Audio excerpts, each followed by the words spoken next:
2026 million metric tons ng basura sa dagat. Bawat araw, parami ng parami 57 citizens by 2025.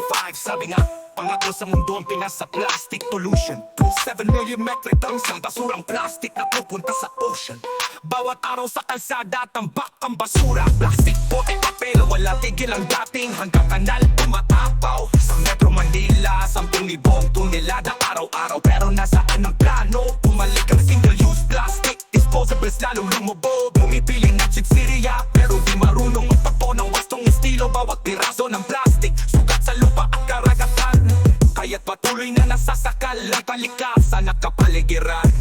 Segregasyon, di natin kabisado. Plastic sa basurahan ng papel. Ang hirap bang itama ito? Tamad na sanay sa convenience, siksikan sa dumsay. Kasi walang disiplina at ecological sense. Sistema'y sablay, walang masusing plano. Kahit may batas, tila walang naniniwala dito. Rapid urbanization, parami ng parami ang tao. Mabuti sana kung di makakalat, pero mangewan talaga bro. Kaya marumi ang paligid kasi sadyang madumi ang kalooban. Simpleng disiplina pero di kaya ng karamihan. Bakit ganito? May solusyon naman. Kailangan ng aksyon, hindi puro papapon, hangarin lang. Tapon lang ng tapon, hindi iniisip. Basura sa lupa, hangin, tubig, lahat na lang binabaliwala. Kaya ang lupa kagat, nalulunod na sa plastic. Pilipinas, kailan mababago ang mga taong mga lintik?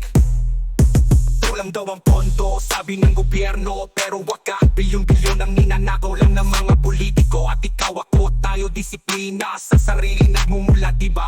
Tamang segregasyon, pagtatapon ng wasto para sa bayan at kalikasan. Reduce, reuse, recycle, yan ang tama bro. Tapon lang ng tapon, hindi na pwede. Aksyon na sagot, di puro reklamo at saklolo. Ibasura natin ang mga kapo, huwag bumoto ng basurang kandidato. At ang mga basura, itapon natin ng wasto.